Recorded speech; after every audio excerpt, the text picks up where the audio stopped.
It is so good to see people fellowshipping and visiting with each other, but if we could find our seat, we will probably get our meeting started. But it is wonderful to see your faces and have you here with us today. Ms. Sasha, would you please call the roll? Senator Girdler. Here in my district. Thank you. Senator Kerr. Senator McDaniel. Senator Mills. Senator Southworth. Senator Storm. Senator Thomas.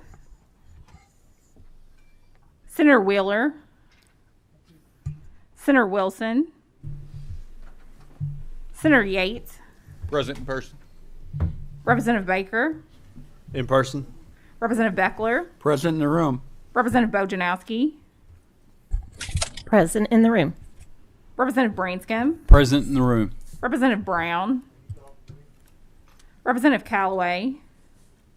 Present from my district. Thank you. Representative Donahue. Yes, ma'am. Present. Representative Dotson.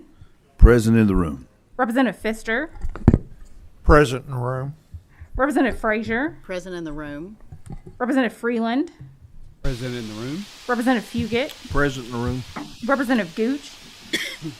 Present from the 12th district. Thank you. Representative Hale. Present in the room. Representative Heath. Present from my district. Thank you. Representative Huff. Present in the room. Representative Kirk McCormick. Present in the room. Representative Koenig.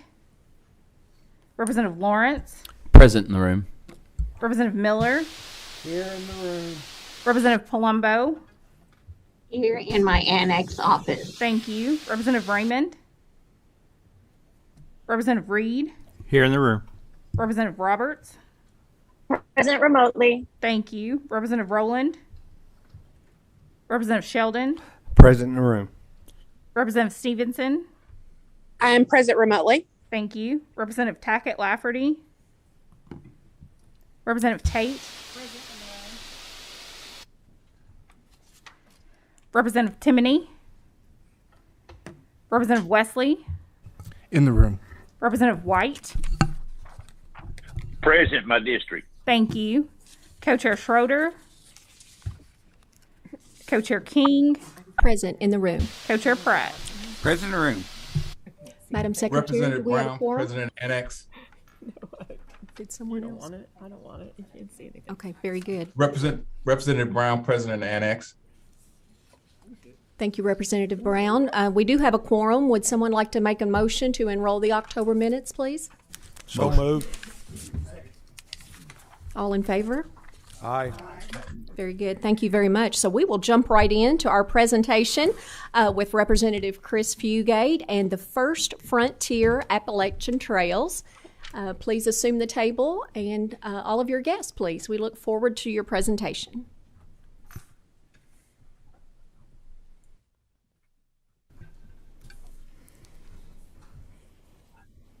When you get seated, if you will push the button until it lights green and introduce yourselves for the record, please. Thank you, Madam Chair, Chairman Pratt. Thank you, committee, for allowing us to be here today in front of you to talk about something very important to Southeast Kentucky. Present with me is, on the far left, is our chairman of the First Frontier Appalachian Trails, Jerry Stacy. To my left is Scott Smith. He's the executive director that we hired February the 15th of this year. And to my right is Tim Whitehead. He's a trails mapping coordinator for the First Frontier Trail System. So in 2017, we started authorized the Trail Authority under House Bill 156. And then in 2019, we updated it, but neither year did we have any funding for the trail system. And so last year was the first year that we received funding. We had $500,000 in last year's budget, $500,000 for this year's budget. And so from there, because of the funding that we got, we were able to hire some folks that allowed us to start actually mapping trails. And when I talk about trails today, they're ATV trails, mostly side-by-side trails. And eventually there'll be some other trails, horse trails, hiking trails, bicycle trails, and all that. But right now we're focused on the ATV trails. We patterned the trail system after the Hatfield Mccoy trail system. And before I get into that, I'd like to, Madam Chair, if I could, just have all the county judges from East Kentucky to stand that are behind me today. It would be a pleasure to meet them. Thank you all for attending today. And then I'd Please like to welcome them with a round of applause. And then I'd like to also have the board members that are here to stand, and then anybody else that's here with us today to support what we're doing in East Kentucky. Excellent. Please stand. And I appreciate them taking their time to come today, and just to show really the committee that we have support from 18 or 19 Eastern Kentucky counties. And this is not just for my district, the 84th district, but I'm thankful to be able to be maybe the mouthpiece up here for all of East Kentucky. And I appreciate them, the judges, and everybody coming today to be part of this, because it's very important for East Kentucky. It's patterned after the Hatfield-McCoy Trail System, and if you're not familiar with this, it's in West Virginia, the Hatfield-McCoy Trail System, and really it's more than tourism. It's an economic development tool that allows local people and businesses to really prosper because of the people that come into East Kentucky to spend money, to spend time. And just going over some stats from West Virginia, they've seen in West Virginia this year riders from all 50 states and 13 foreign countries that have come to West Virginia to ride trails. In 2020, West Virginia had 64,744 riders that came to West Virginia to ride the trails, and 80% of those people were from outside the state of West Virginia. In 2020, they turned away 20,000 riders because they didn't have the places for them to stay, the lodging and all that, so they had to leave. They basically couldn't come to West Virginia to ride. Because of this, communities which are coal counties, these coal communities in West Virginia that have been devastated by the coal being taken away and the opportunity to mine the coal, they have really been reinvented. They've went from a economy that was broke to an economy where local people have been able to build cabins on their own property, to build RV sites and ATV parks.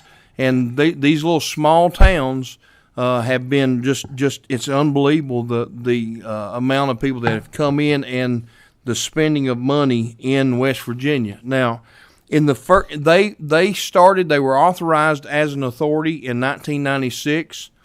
But in 2001, they received their first funding from the West Virginia legislature. And the first year, they received their first funding in 96. They began talks in 93 of the Trail Authority. They started selling permits 5 years after they received their first funding from the state. And the first fiscal year, they sold $151,000 in permits. In fiscal year 2011, they sold $1,095,000 in permits.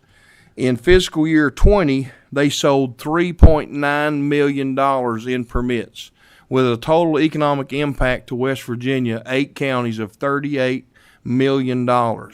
Now, I don't know about where you come from, but where I come from, if you took $38 million and dropped it in East Kentucky, in any 10 counties or any 18 counties, that would be a big impact and a big boost to the economy. And again, it's money that the state's going to benefit from. It's money that the local residents are going to benefit from.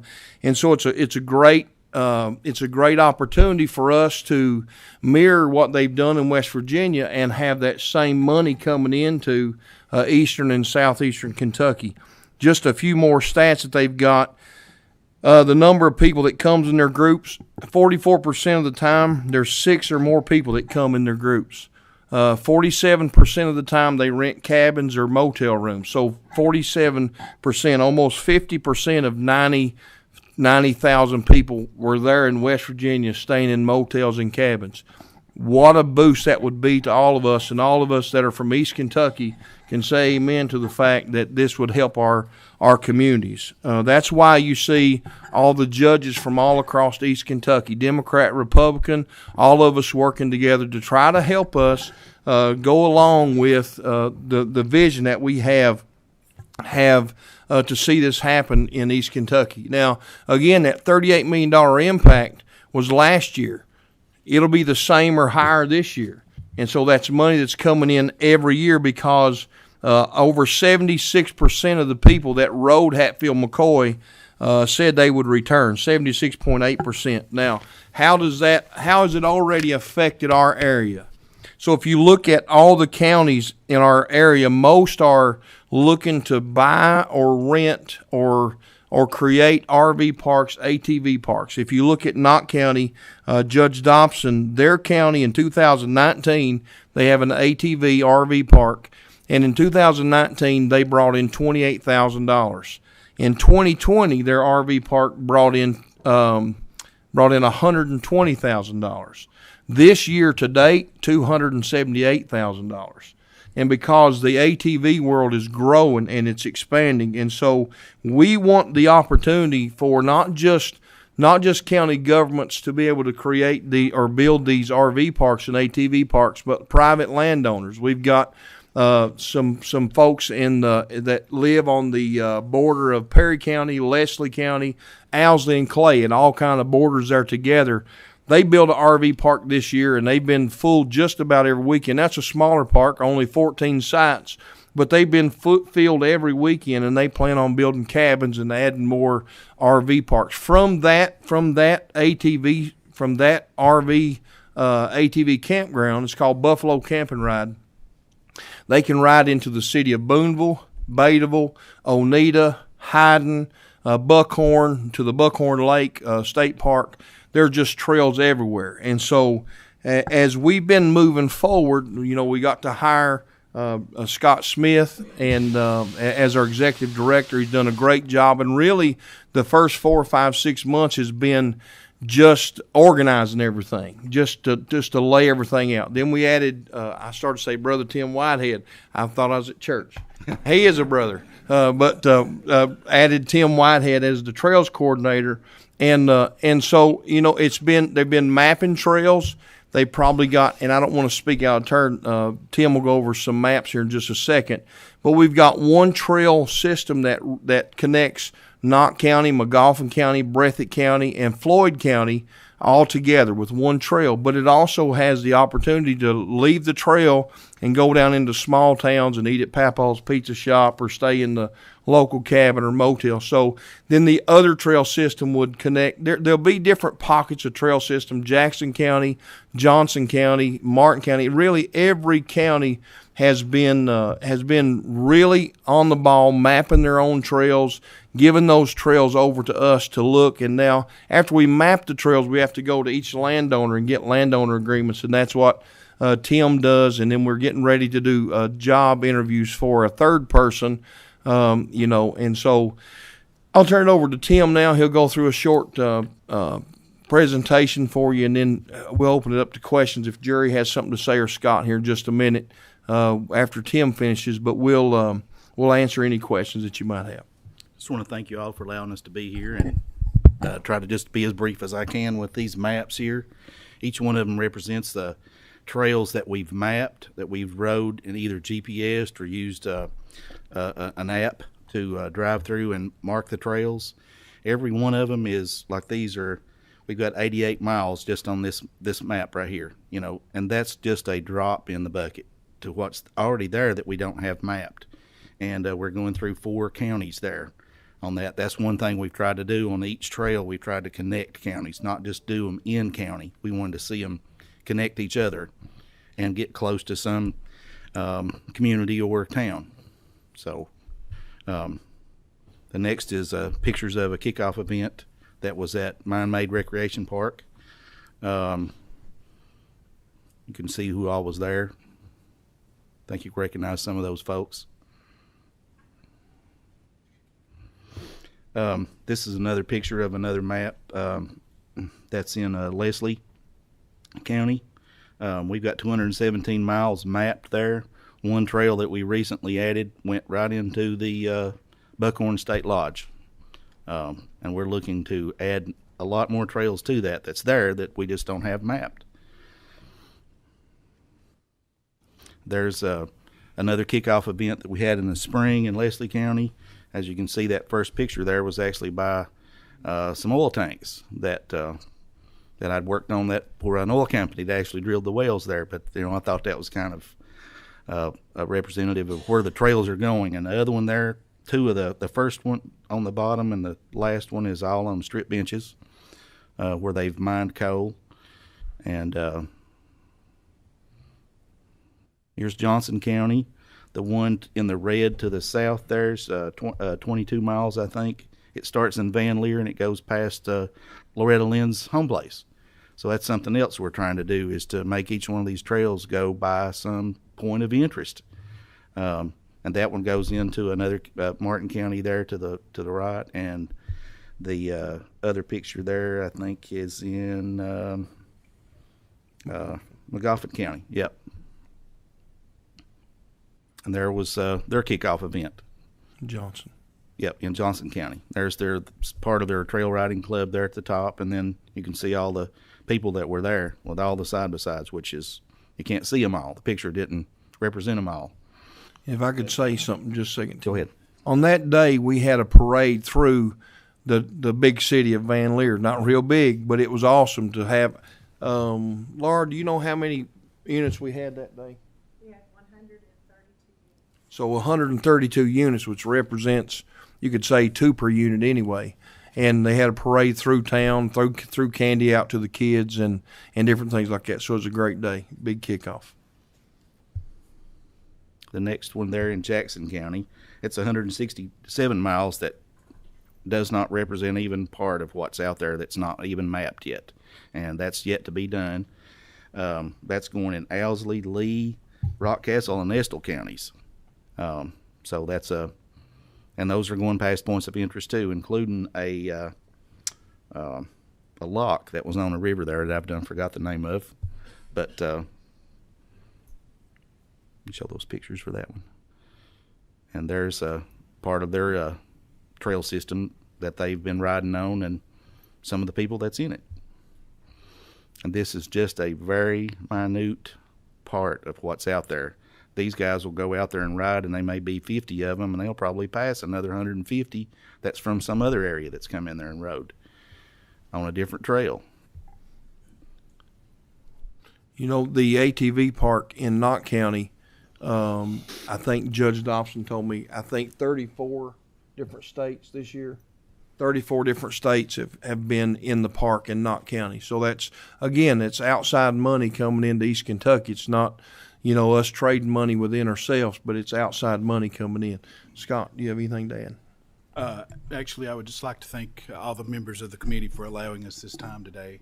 And for whatever amount of time we have remaining, we would just like to open it up and answer any questions that anyone might have from us.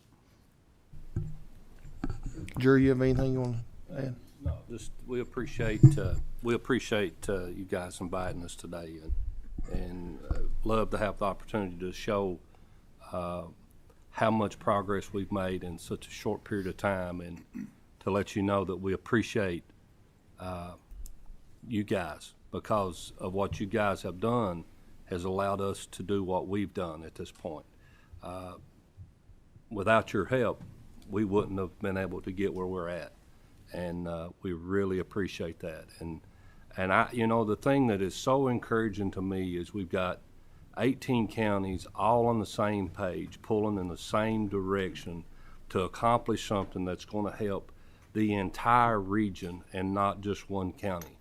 And I don't know that I've ever seen that kind of effort before. Not on that scale, not from Eastern Kentucky. I've lived there my entire life, and it's been impressive and important. This has a chance to be a game changer for us in Eastern Kentucky. When you start talking about the potential of $38 million direct economic impact every 12 months in any 9 or 10 counties you can think of in eastern Kentucky. It's a game changer. And you guys are responsible in a lot of ways for us being able to go in this direction. And we appreciate it very, very much. Well, it's no secret to this fine group, but Representative Fugate is your biggest cheerleader and biggest advocate. So we've been looking forward to your presentation today. I have 3 brief questions. I'm going to save one for the end, but just to help me better understand how this works, if I come in a side-by-side, do I have GPS coordinates to help me get where I'm going, or I follow the path in front of me? How do I navigate? Well, that's something that what I'm wanting to do. That is one thing we're still working on, is creating an app or a website that's going to let you pick a trail that you want to ride on, and as you ride it, it's going to show on your phone or your GPS exactly where to go.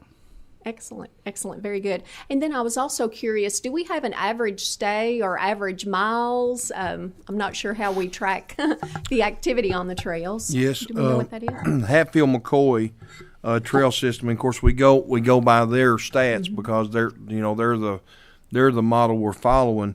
But 40% of the people that come, they stay 4 days or more.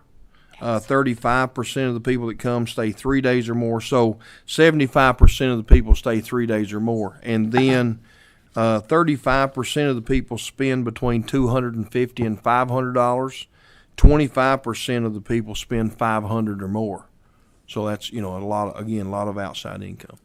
Very good. We do have a few additional questions. We will start with Co-Chair Pratt.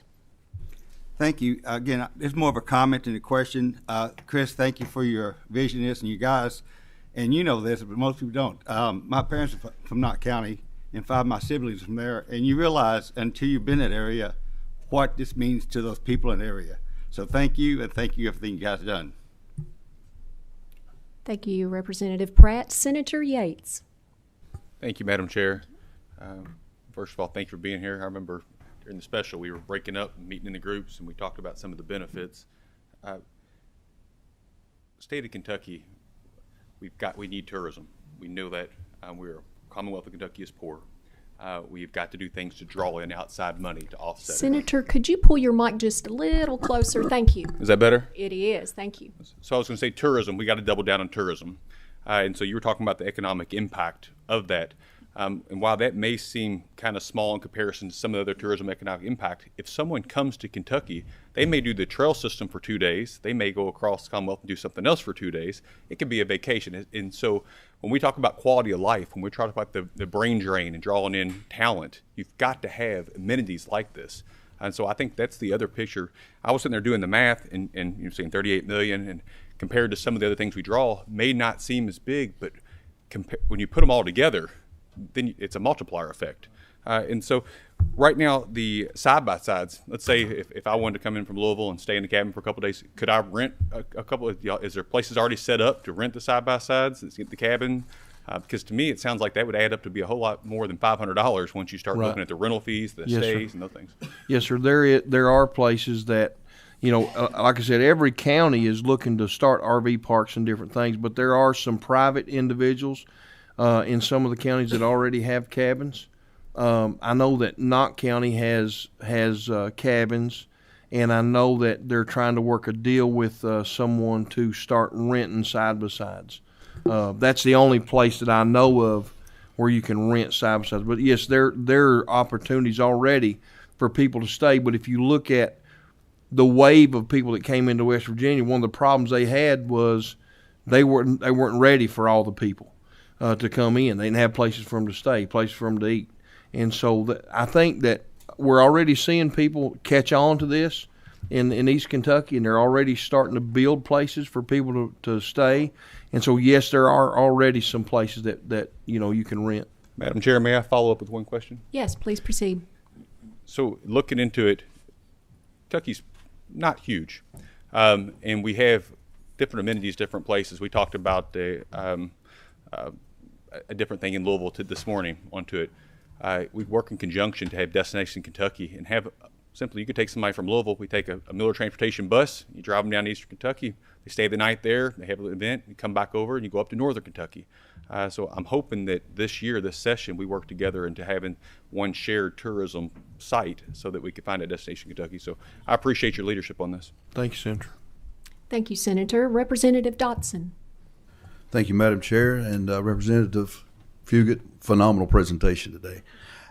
Just have a quick question. Looking at the maps and seeing all the trails, when it comes, does some of those trails incorporate privately held land? And Yes. if so, how does that go about to get those leases and whatnot on those lands? Okay, so yes, we do. We will be crossing private lands, and really, the trails that are mapped right now are trails that people are riding every day. Right. So it's not like we're going to have to go build these trails. They're already been ridden, and so private landowners, every landowner has to be contacted by Tim or Scott or the next person that we hire to get land agreements. Now, in the law we passed in 2017, it gave the landowners sovereign immunity, which relieves them of the pressure of being Right. sued and all that.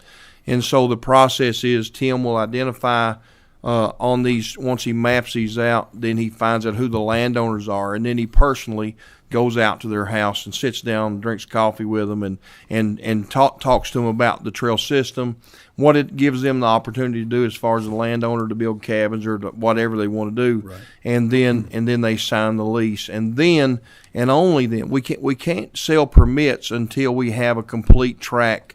We don't want to go 10 miles and have to turn around and come back the same 10 miles. Right. Or 50 miles and come back the same. So once we get a complete circle or a complete track where we can start selling permits, we hope to sell permits once these landowners sign the agreements. Great. One more follow-up. Certainly. Well, I'm an Eastern Kentucky boy. I'm from Pike County, so something like this is near and dear to my heart. Seeing how impoverished our community is without the coal mining industry being what it used to be. So, I just want to echo what Senator Yates said, that we have so many great destinations in Kentucky. If we can connect these dots, we could be a powerhouse player. So thank you guys for your work, and I know that you'll have our support. Thank you. Representative Hale. Thank you, Madam Chair. Representative Fugit, thank you so much. Your passion in this has been incredible in the last few years, and you have worked diligently on it and put a lot of time and effort into it. Just a couple of quick questions.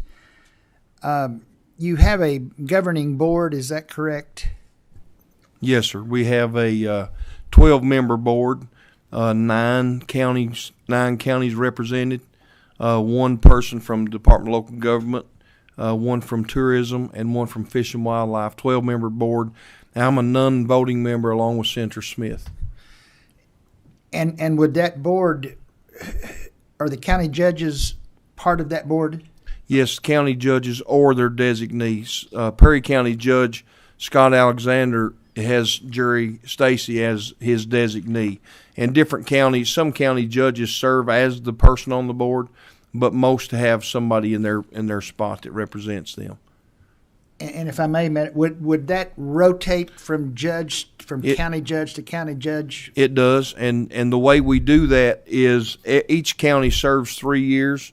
So when the board actually started, when we first organized the board in 19, Jerry, I think that's right, we had 3 counties that only served 1 year, 3 counties that served 2, 3 counties that served 3, so that the rotation would begin. And so after the first year, 3 dropped off, 3 new ones came on that would serve 3 years. And so it's a 3-year rotation. And then once everybody serves, it goes alphabetically to those that are part of the Trail Authority. They will come on the board. And then one other thing real quickly, and I know you're not up and running yet on this, but when, and we know you're going to, but when that occurs, what about enforcement of safety issues, things that might occur? Who would be responsible for that? Okay, so the Trail Authority will eventually, when we start selling permits, and this is patterned after Hatfield Mccoy, we will partner hopefully with Fish and Wildlife or local sheriff departments to contract with law enforcement to patrol the trails for drinking, litter, and all those things. So they'll be policed by the Trail Authority. Will hire people to do that. Well, again, thank you all today, and all of you that have worked diligently on this, and for your support or for your passion about it, and it's got as has been said here, it's got a great potential boom to Eastern Kentucky, which certainly needs that. And Madam Chairman, just one comment here. When Representative Fugate first come up here, he told me this. He said, if you're a Fugate, you've got money. If you're a Fugate, you don't have money. I'm a so Fugate. He told me he was a Fugate, but That's did right. not have money. So That's the right. Madam Chairman has been calling you Fugate, so I just wanted to clear that up. She is the Madam Chairman, though. I won't correct her. You call me anything you want. Thank you, Madam Chair. Thank you again, Representative Fugate. Yes. Wonderful job today. Thank you. Thank you. And we are calling on committee members in the order received. So Representative Baker. Thank you, Madam Chair. Thank you, Representative Fugate, and thank you so much for all the work that you have done. And the crowd that you have with you is a great representation and the support that you have. And I had the privilege a few years ago going over and riding on the trails with some of the guys, and it's an absolutely beautiful place. And if you have the opportunity to go, if the invitation's ever open, please let us know. We'll gladly come. But as Senator Yates, when you mentioned the economic impact, $38 million, he started doing math, and I had as well. But when I looked at that, $38 million, if you look at $15 an hour, that gives you a little over 1,200 jobs. And if we could do something to create 1,200 jobs in Eastern Kentucky, or my community or yours, I think that'd be a wonderful thing. And so it just kind of helps you to understand how the impact it is making and the future growth potential of this. I appreciate the work that you're doing and look forward to seeing the finished product in years to come. Thank you so much. Thank you. Representative Beckler. Thank you, Madam Chair. If you'll indulge me, I have a couple questions regarding money. Please proceed. First of all, is there an ask that you guys are wanting over and above what's already been allocated for the coming year? Well, what we'll be asking for is $1.5 million. That's over and above. Excuse me for interrupting. Is it Fugate or Fugate? Jeez. It's Chris or whatever you want to call me. Just teasing, Just Representative. call me for dinner. Is that 1.5 over and above the money that was already allocated in the previous session? So that would be not additional money. It would be 1.5 for our budget for the next 2 years. Total money, 1.5. So there's three funding mechanisms in Hatfield McCoy. First of all, through the state legislature, they got $978 million this year from the West Virginia state legislature, and then they sold permits. Pardon. 900. What did I say? Million. Well, if you could do that for us, we'd appreciate it. We'll all go buy a new ATV. I'm just kidding. 978,000, and then they sold 3.9 million in permits. And then they received grants, the AML grants. Actually, through Kentucky, we went a little bit farther, and we've asked all the counties to give to the Trail Authority $5,000 a year, in addition to the $500 each year the last 2 years. So this next budget cycle, we would ask for 1.5 total from the state, and it's because of the initial startup and all the different cost of equipment and adding more personnel, and that's why the 1.5, which would be $750 a year for the next 2 years. And if we can get that investment returned at a greater amount, it won't be next year, but in years to come, that'd be good investment. What do you anticipate the permit cost will be?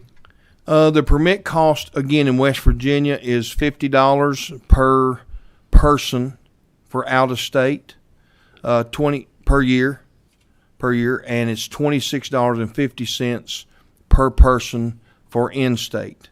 Now, obviously, local landowners don't have to buy a permit to ride on their own property, but that's what the cost of the permits are: $50 per person for out of state, $26.50 for in state. Now, and I'm sure that we'll probably mirror that pretty close.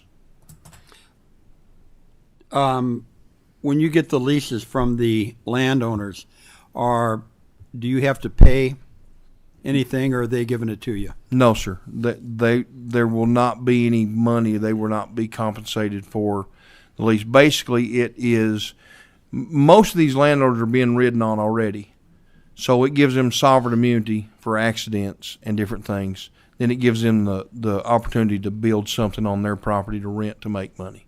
That's the selling point to them. And I think this is my last question. You were talking about in your presentation people staying X number of days and how much money they'd spend. Yes. Where did those estimates come from? That came from Hatfield Mccoy, and I don't know exactly how they gathered that. Scott, do you know exactly how they gathered that? Actually, the executive director over there shared that information with me a couple days ago. They compile that information themselves. They actually just presented that to the tourism committee in West Virginia this week. The reason I asked that particular question is, we often hear in committee, if you do this, the state or the county or the local municipality is going to have so much money. And I guess I'm a little cynical, because it seems to me that if all of those predictions came through, we would be flush with money, and we could make Representative Fugate a Representative Fugate. So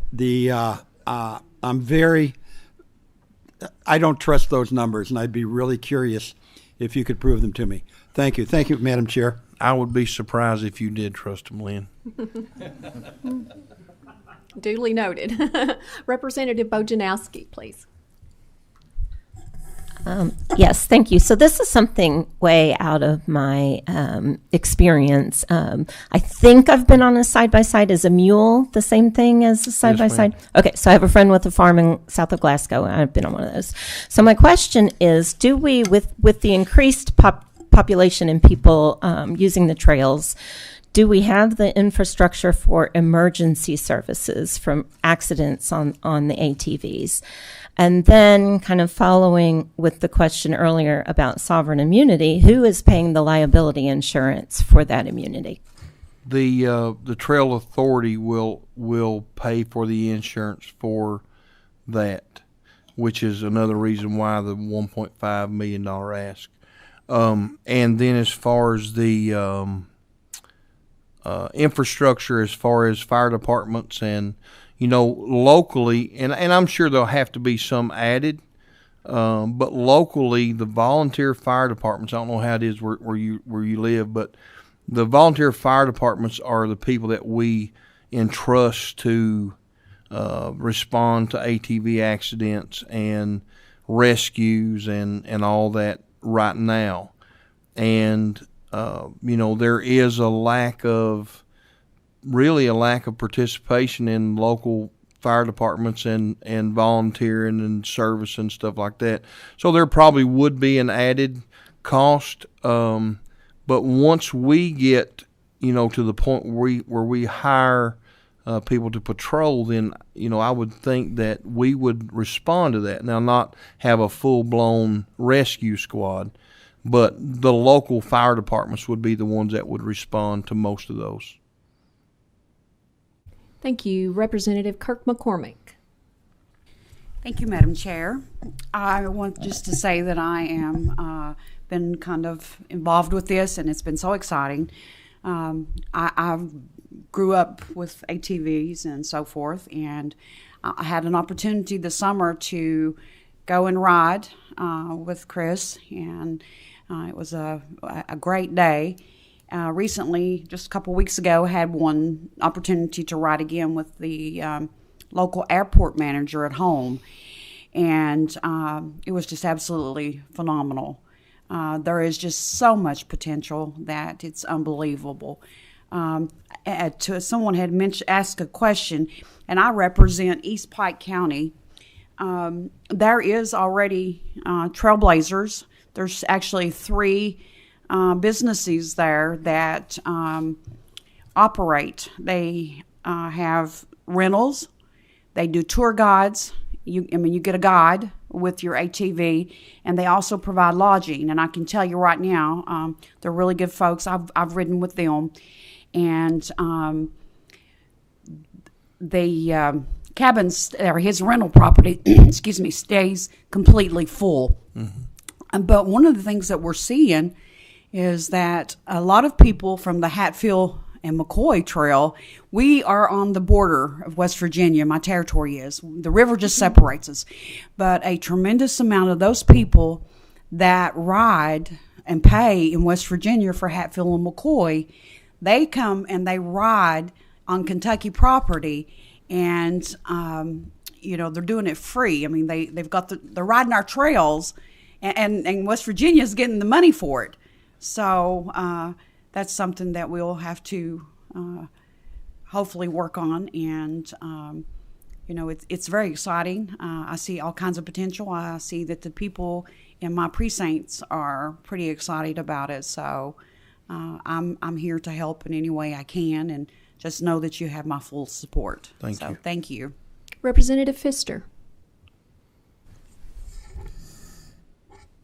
Representative Fugit and everybody that you've got here with you, I want to thank you all for what you're doing. Anybody that doesn't think that this is going to be huge can come right here to Central Kentucky in my district on Friday night or Saturday or Sunday night and see the trailered ATVs and side-by-sides that are going somewhere. We might as well keep them right here in Kentucky. Right. This is going to be a boom for y'all. I do have two concerns. One, I think we just touched on it a time or two here, is people getting off the trail.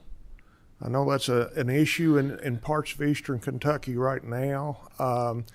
Guy just pull off the side of the road and go right on somebody's property, Right. We don't want that to happen. And two, is from a sportsman's standpoint, fish and wildlife and hunting and stuff brings a lot of money into this state. I don't want to see this infringe on that or that to hamper this. Have you all looked at any of those issues? Right. So the first question, all of our trails, as Tim said, will be GPSed. So if somebody's riding our trails, if they get off of our trail, they'll know that they're off of it. And so hopefully, I'm sure that there's always people that go off the trail, always. But that's another reason why we need policing. So as long as they stay on the trails that Tim GPS's, then they'll have a map to go by, just like driving from here to Missouri, in your vehicle.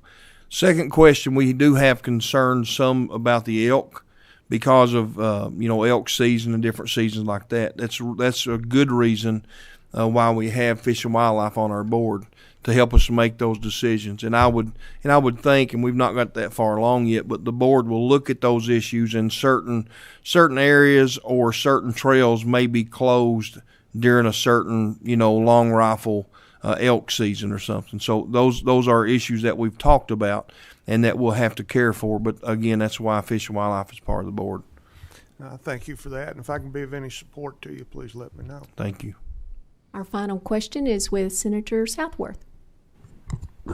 Thank you. You mentioned that you're working on an app for the mapping and stuff. How quickly is that going to be up and going? Yes, that is something that we've kicked around amongst ourselves in the board meetings quite often. We have currently been using one that's already out there. We've been using Gaia GPS, and it's been very effective so far. It has landowner layers that's fairly accurate information. It's enough to get us started. Tim's very experienced in working in clerk's offices and deed rooms, and PBA offices, so he's very experienced at finding out who owns what. But those are things that we're still kind of working out ourselves as to exactly how we're going to present this to the user. But there will be either something that we have created or some platform that's there now that we'll use that's very accessible to everybody. Is there on a current website with how you can make custom Google Map designs and people can download and share those? Is that available, or how?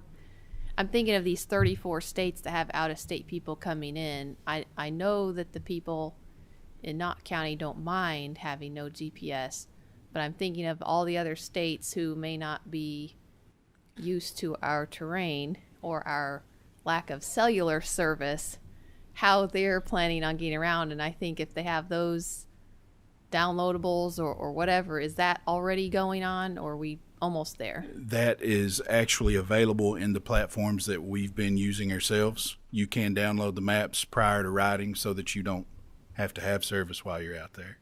But you're exactly right. People do need to have that information. We definitely don't want people from all over the country getting lost in the mountains out here. But yeah, what you're saying are the same things that we've talked about in our meetings, and it's just kind of a process of us deciding what the best way to present this to the user is going to be at the end. Like I said, we're looking at things that are already there.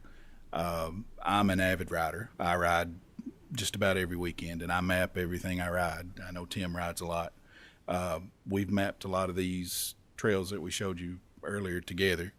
So that's what it's going to be. The decision that the board will make will be whether we choose to try to do something of our own or we try to use a platform that's already available. Awesome. Well, I love this whole thing. I've been somewhat involved in the whole ATV trail from not having lived in the region, not having family in the region. If you need assistance in communicating to the Central Kentuckians and Western Kentuckians about this, please hunt me down, because I'll be happy to help as much as I can. Thank you. Thank you. Thank you, Representative, and your entire panel. I hope you can see by the curiosity of this entire committee, we really do support your project. And Representative Beckler actually asked my follow-up question about the budget numbers that you're requesting. So thank you to everyone that traveled far to be here with us today. Again, it's wonderful to see your smiles, and please stay tuned. We look forward to it. Thank you. Thank you, Madam Chair, and I thank all the committee for listening. Our next presenter will be Representative Roberts, one of our committee members. She has been working on our next agenda item for several weeks and actually months now. So we look forward to having your presentation. Do you have folks in person, Representative Roberts, or is everyone online? They're in person. I am on, and I'm online. So yes, I see you. So if our next presenters will please come to the table. And Representative Roberts, we can hear you. We've got a really good connection. So I would love for you to introduce your guest and give us a little bit of background of why this presentation is important to you. Thank you. Thank you. Thank you, Madam Chairwoman, and thank you, members of the committee. So today's presentation is an ongoing conversation that many of us started when we were at the State Fair this year, a conversation about what our convention centers are doing to recover. And I wanted us to have this ongoing conversation because things have been pivoting quickly throughout COVID. I know a lot of us just attended NCSL, and we're seeing ourselves that conferences are starting to come back. And then more broadly, a conversation about how tourism is really an amazing way for us to build our workforce in the state of Kentucky, that when people come to visit our amazing Commonwealth, they're more likely to want to move and live in our Commonwealth to help us grow our population and fill all of these amazing jobs that we are seeing. I will let the panel start to introduce themselves. They are here specifically to talk about Lexington centers, but this is a conversation that applies to every conference center throughout the entire state. So I'll let the panel start to introduce themselves. Thank you again. Absolutely. Yes, please push the button and bring the mic close to you. If it's lit up green, we can hear you. Please introduce yourself. Thank you. Good afternoon. My name is Brian Sipe. I'm the General Manager of Central Bank Center. Bill Owen. There we go. Bill Owen, President, Lexington Central Corporation. And Marcy Kruger, Vice President of Sales and Services for Visit Lex, the marketing and tourism organization for Lexington. Very good. Please proceed. Thank you. I want to take my time to let you know about a change of management at the Central Bank Center. Due to Mr. Owen's upcoming retirement at the end of June, the Lexington Center Corporation Board decided to enter into an agreement with Oakview Group Facilities, or OVG Facilities, as you see on the screen. We are a 6-year-old company. We are in the business of managing venues and doing some other facets of the live entertainment industry that I'm going to go into now. I myself have been in Lexington since the spring of 2019. Came in as the director of booking for Rupp Arena, and now have assumed the role of general manager as of October the 1st. Who founded our company? The three principals that you see on the screen there. Tim Lywicki, he is a veteran of the industry, had oversight at the Staples Center in Los Angeles, the O2 in London, and Toronto Maple Leafs, obviously in Canada. Irving Azoff, who is a member of the Rock and Roll Hall of Fame and who has been named one of the most powerful people in the music industry. With his son, manages bands like the Eagles, Fleetwood Mac, and other acts like Harry Styles and Bon Jovi. Peter Luco, who also has 40 years of experience in our industry, former president of the Philadelphia Flyers and 76ers, and the current executive chairman of the Florida Panthers Hockey Club. Those are the three founders of our company. Our company has various branches covering every facet of the live experience. OVG Facilities is the facet that we have in Lexington. So we manage the Central Bank Center, Rupp Arena, and also the Lexington Opera House. We also have two magazines that are the Media and Conferences that are trade magazines. We have an Arena and Stadium Alliance. I'll tell you about the Arena Alliance in just a quick minute. And also our Global Partnerships firm. So our Global Partnerships facet in just 4 years has sold over $1.9 billion in different partnerships, working with folks like Walmart, Amazon, UBS, Hulu, and some other major companies. We are bringing that experience to Lexington and all of those professional relationships that we have. We were awarded the Sports Business Journal's Best in Property Consulting, Sales, and Client Services this year. During COVID, we kept all of our employees on, and we're able to continue that for our clients. Who are our clients beside Lexington? One of the major facets of our company is the Arena Alliance. We are partners in 29 arenas in the United States, covering 50 professional sports teams. We do booking services for them. We also sell global partnerships for them, as you just saw in the previous slide. In Lexington, we have management services, operations services, booking services, and cover all of the aspects of the operation of the venue.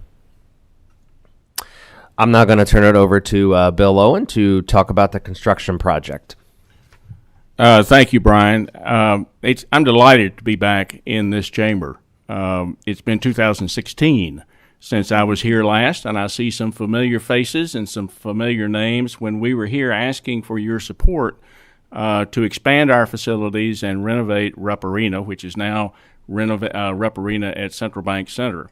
I thought it was an ideal opportunity to introduce to you Oakview Group and what the future of our facility management will be. I also thought it was an opportunity to present some images of Phase 1 of Central Bank Center, which was completed last summer and has been in use and is climbing back out of what was a crushing blow to the meeting, convention, travel, and tourism industry. March 12, 2020 was the day that the earth stood still for me. We were in the second day of the Girls' Sweet 16. The following week, Boys' Sweet 16 was canceled. The following week, Comic-Con was canceled, and just on and on. The Elton John concert was postponed. We went from 126 full-time employees to 17 in about 3 months. And we have been climbing our way back out. But the ideal thing is, and one of the good news, in a very competitive environment, in that climb, particularly with conventions, we're entering the market with a brand new facility, and a lot of the tribute and a lot of the appreciation for that goes to the Kentucky General Assembly, who in 2016 gave its support to this project. So beginning with some images, and if I can operate this correctly, that is a rendering that you may have seen before. It's on our website, an axonometric design of Rupp Arena, a new convention hall there on the left-hand side. You see the block of which represents the Hyatt Regency. We have finished Phase 2, which includes the exhibit hall, ballroom, half of our meeting rooms. Or finished Phase 1. Phase 2 is due for completion at the end of February, and we expect the project to wind up and be totally complete in early March. Again, there, another axonometric that shows you the spaces, everything pretty much where the roof is coming off in that section of the diagram is complete and represents phase 1. And now you see some actual photographs. That's from north of the building, hovering over the Lexington Opera House or Transylvania University, with the Rupp Arena on the left-hand side, the exhibit hall and convention meeting spaces on the right-hand side, under construction, the pavilion building in the front, and what is destined to become, on the left-hand side, a new and spectacular entry foyer to Rupp Arena at level 3, circulation space on levels 1 and 2, and a climatized pedway that will rejoin the Hyatt Regency lobby to the arena lobby.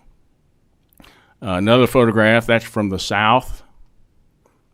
And of course, this project has also leveraged Town Branch Commons and soon to be Town Branch Park, a 9-acre urban park privately funded to the west of our property. That shows the Hyatt Regency and again the bridge I mentioned that will join those two together. And I'll go through these fairly quickly. That is the grand lobby. Entered off Main Street next to Mary Todd. You've got the ballroom on the right-hand side. You go up one level of escalator to meeting rooms, third level to the arena concourse and the exhibit hall. That stairway pictured there, interestingly, is hand-constructed out of white oak fence panels reclaimed from Claiborne Farm, home of 1973 Triple Crown and 5-time Eclipse winner Secretariat. That is we refer to that space as the spine. It is a concourse between the arena concourse, which was expanded on the west side, and the new 103,000 square foot exhibit hall. That is the pre-function space to the ballroom. That is the ballroom itself. We went from 17,000 square feet to 25,000 square feet, and believe me, it is state-of-the-art. Again, pre-function space for the meeting rooms. Lots of natural materials. That is a glimpse of 3 of our meeting rooms joined together. We have a total of 16 concurrent breakout spaces, and if you haven't been to it, I look forward to an event to host you there where you might be able to attend. That's the new exhibit hall, which again is a terrific facility, and just that room alone, financial studies in 2011 and refreshed in 2015 advised that the overall economic impact to the region would grow from, I think, as I recall, to a little over $37 million to over $50 million. And if we did not build it, we would see it begin to shrink to as low as $29 million. Loading dock and access to the exhibit hall.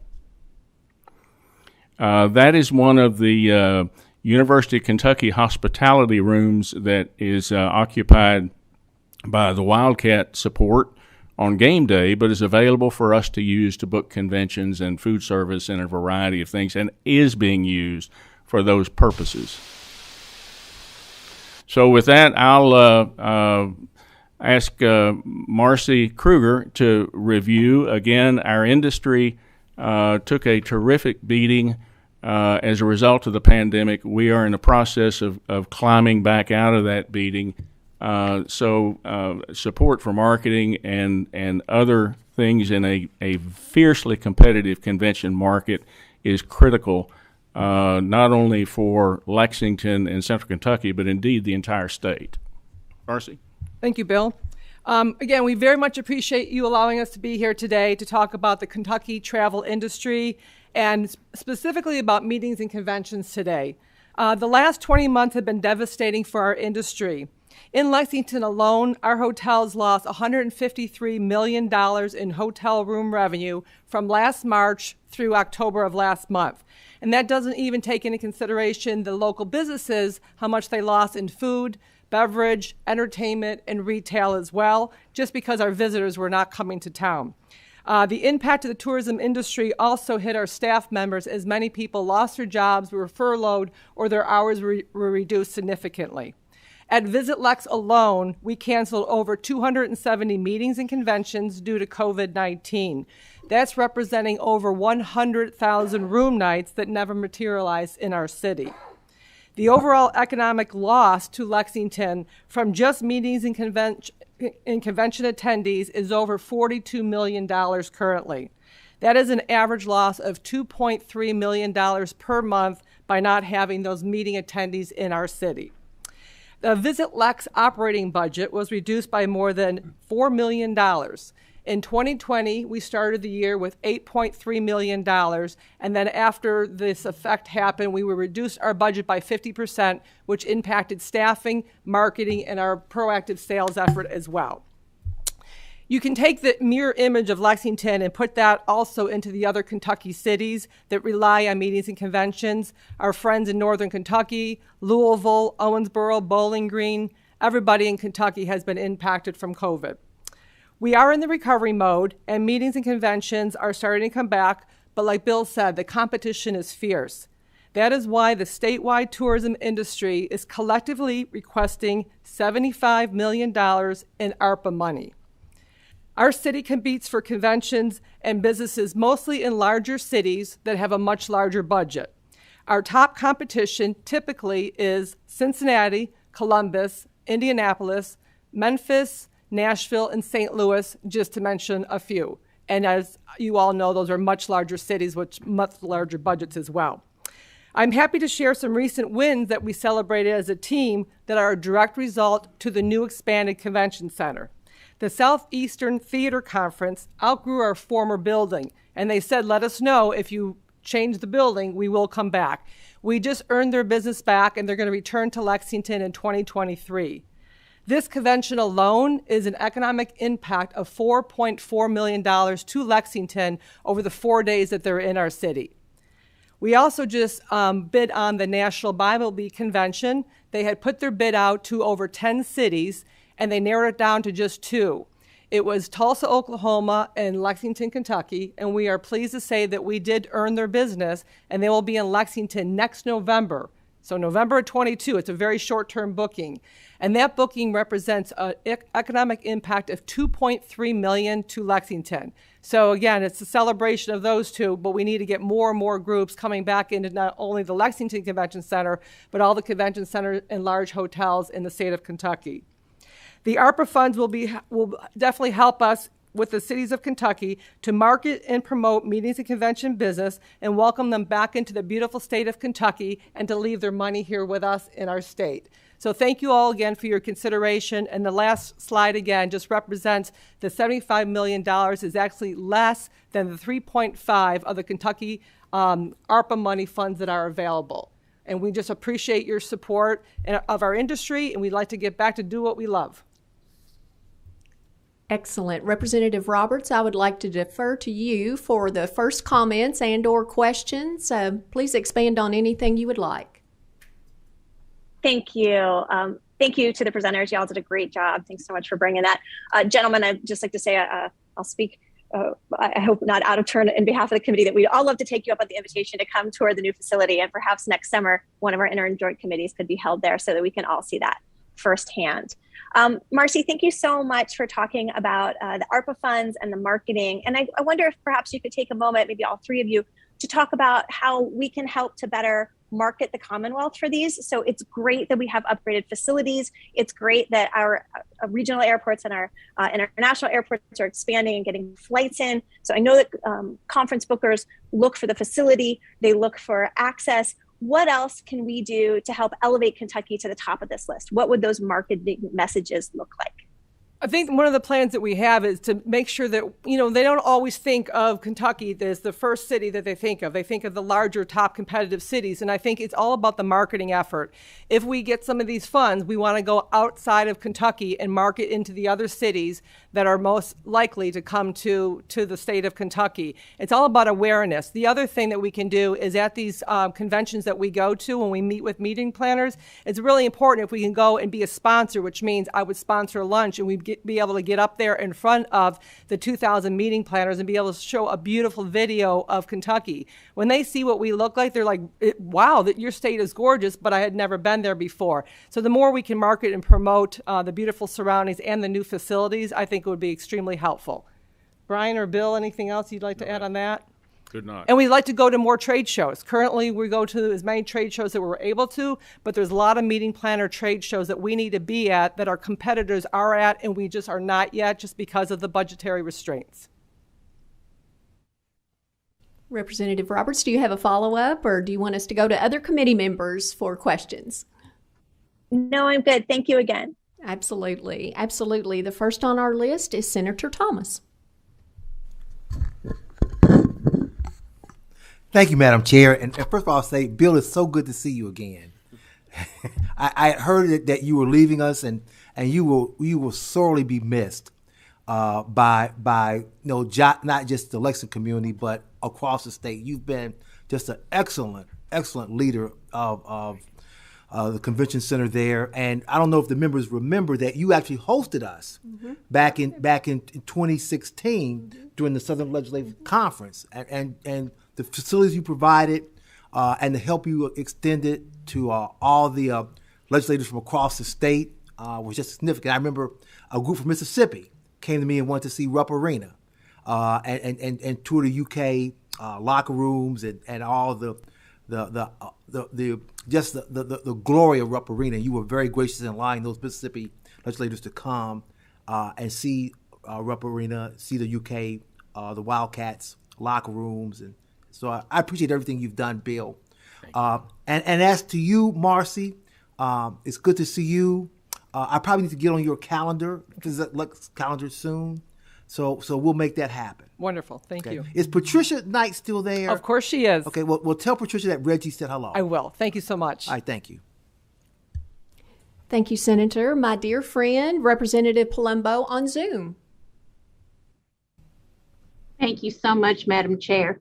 I really appreciate the testimony today, and thank you for everything you're doing. And to my very dear friend, Bill Owen, we will miss you and always appreciate your friendship. Thanks for everything you've done for the city of Lexington, Bill. Thank you, Madam Chair. Thank you, Representative. Representative Dotson. Thank you, Madam Chair. Thank you for the presentation today. Just from my own curiosity, I guess, asking for $75 million of the ARPA money.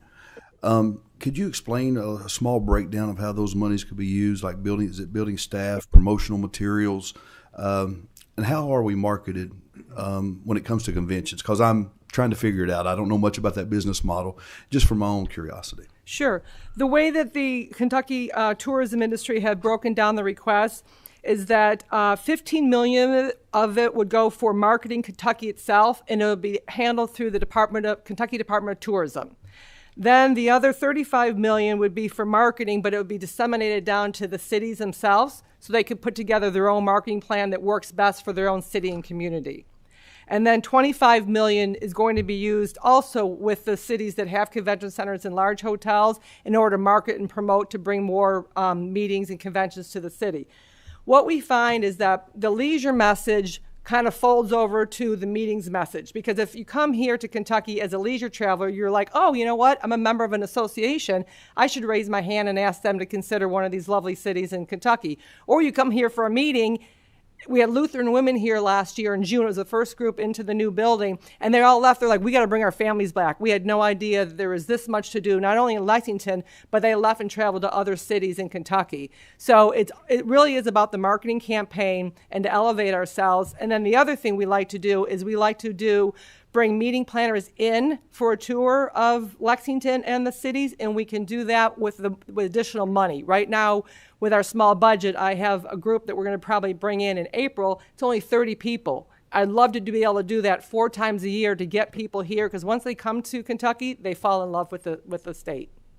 Does that help? Oh, it helps tremendously. Thank you so much. Okay, thank you. Thank you. And to Representative Dotson's point, in economic development, we took up the Kentucky Tourism Industry Association's one page, and that is actually listed under meeting materials from our 9 a.m. today meeting. So if you'd like to access that, it's included in economic development's today meeting materials. If I am not terribly mistaken, I do believe our Cattlemen Convention is going to be held back in Lexington mid-January. So if I'm looking at my calendar correctly, that will be the first time I'll be on site to see all these wonderful improvements. I've heard wonderful feedback from my husband that's been there for other meetings, but I look forward to seeing you all mid-January. We have 3 more questions. Another good presentation here. Representative Hale. Thank you, Madam Chairman. Just a very quick question. Thank you all. How long do you have the KHSAA girls and boys state tournaments booked there in advance? That typically is a shorter term, 1 and 2 year. I don't know exactly what the status is. Obviously, we have it for 2021. I'm not sure presently beyond that. We have hosted every year since, I think, 1999. You the do boys. A great job. You do a great well, job. thank you. Thank you. There's a great staff there, and I've been blessed over my 32 years to reap the benefits of that great staff, and look forward to the next era under Oakview Facilities Management. But it is working with the Board of Control and with Commissioner Dockett that they are home in Lexington, and we aim to keep them there. So it's basically just a 1 or 2 year. It's typically at most 5. Okay. And it requires some flexibility. Sometimes when they know their dates before NCAA knows their dates for first and second round or regional play, so they've always been good to work with us in that changing environment. But I think at the most it has been a 5-year agreement that renewed, but that was just for the boys. We added the girls 2 years ago. Just please don't let them get away. Co-Chair Pratt. Thank you for your presentation today, and your success actually bleeds over to Scott County where I live, so definitely want to see you guys succeed. I have a question. Again, as you all expand the conventions, have more of them in there, which is great, but right now we have a workforce participation problem in the state of Kentucky. I'm a small business owner. I've got problems at my company. As you start booking those, and we're at 56.3%, which is 49th in the nation, are you concerned getting people to come work in the hotels, restaurants that's around there, that they will have a bad experience? And how you overcoming that? I'd like to hear your side of this. I think one of the benefits of having some other venues in our general area, whether it be Louisville or Northern Kentucky, is we can share some services at times. So we do share things. We have a third-party food and beverage provider that is also the provider at some of the venues in Louisville, so they're able to share employees. Security, there are some private security firms that we use that we can also share services with in some of the other venues. So that's what we've really had some great benefit with. It's also because we're so close to the University of Kentucky, and they operate some athletic facilities, we're able to use some of their staff and some of their students to come and work for us as well. So we are not at 100%, as I don't think anybody is, but we're definitely being creative and using our partnership with some other facilities to make that happen. Thank you again. I want you guys to succeed, because you may amaze the amount of people when we're out in Scott County eating, and I ask them why they're in town, and they're like, "We're there for this," which is normally a lot of times in Lexington. So thank you, guys. Thank you, Co-Chair. And Representative Brown on Zoom. Yes, thank you, Madam Chair. I'd like to add my congratulations to Bill Owens on his retirement. Thank you for what you've done over the years. Brian, Marcy, thank you all very much. I'd like a couple of things. One is, can we get a copy of this presentation, a PowerPoint? I thought that was very good.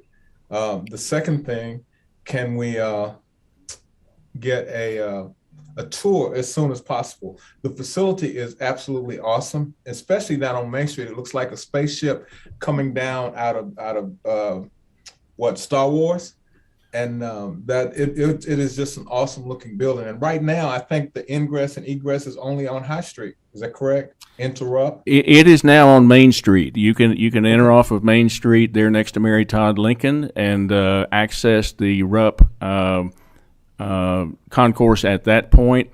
By March, it'll be full-blown access on High Street, both on the east and west side, and on Vine Street on the east and west side of the arena. And just believe me, the east entry atrium into Rupp Arena on there close to Broadway is absolutely spectacular. I sense that it looks like very futuristic. It looks like something from Star Wars. You all mentioned the pedway or the connection between the Hyatt and the arena and the convention center. There is going to be that connection. Is that going to be enclosed? Yes, it is enclosed and climatized. It's a 30-foot wide pedway connecting those two lobbies for inclement weather, but you're also going to be able to go directly out of the Hyatt lobby into the exterior entrance. And if you recall back from 1976, before we did the 2001 expansion with the Commonwealth's help, thank you again for that as well, oftentimes you would go outside of the Hyatt lobby, come back around through the plaza, and enter Rupp Arena from that location because the connecting bridge joining over the mall area was only 10 feet wide, and the new connection is 30 feet wide. Yeah, it got congested there.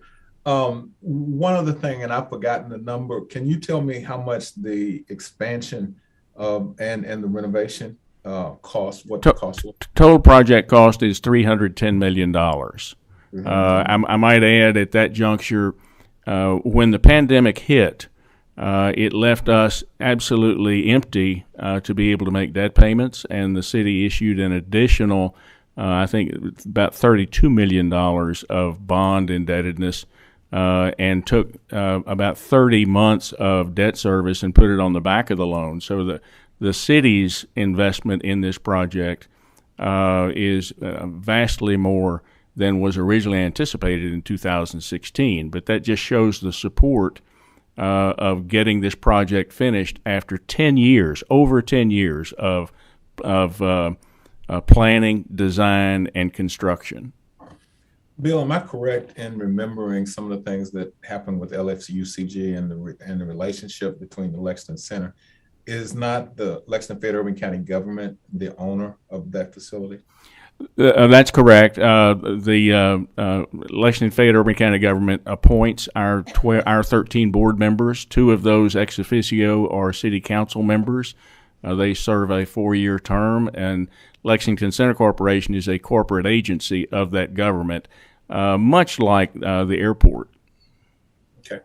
Thank you. I just want to thank you on behalf of the citizens of Lexington Fayette County and understanding how important that facility is in the heart of our city to every Lexingtonian and every person in Central Kentucky. We provide, I think, the venues, and as Representative Pratt said, out in Scott County, everybody comes to Lexington. With the University of Kentucky being in Lexington, it is the hub of the wheel.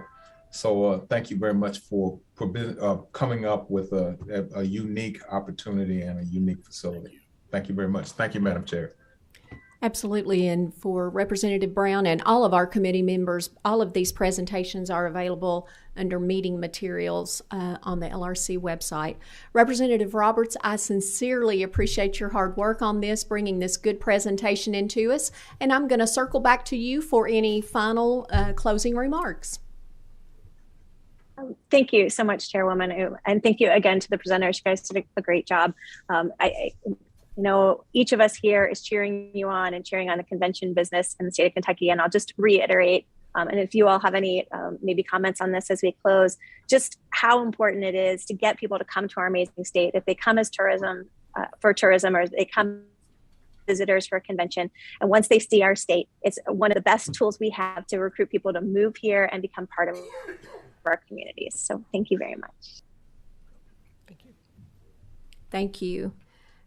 I will draw the committee's attention to item number 5. We have received 2 reports that does neither require any discussion or action on our part.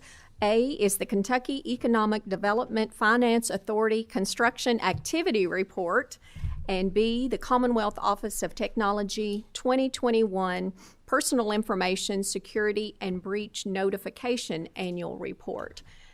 So that information will be in full text at the meeting materials site.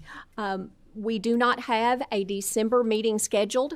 I anticipate, with tourism being so important to Kentucky and our economy, I think we'll be meeting quite often during the regular session. But I just wanted to give this final statement. This will be the last meeting for the Tourism, Small Business, and Information Technology Interim Joint Committee meeting. Our interim, and here's a list of our staff, and I wish we could just give them a wonderful round of applause for their very, very stellar work.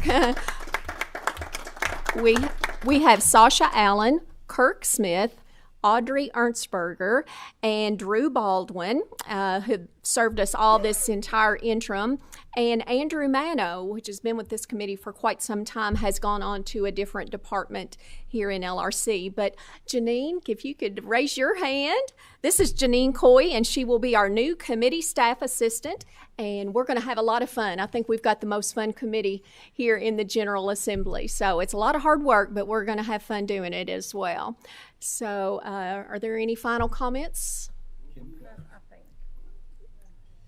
Tackett Lafferty. Representative Tackett Lafferty. Oh, I've got you. Sasha has you enrolled. Senator Wheeler, I think we did the same with Senator Wheeler. Any other housekeeping? Wendell Lawrence. Any other comments?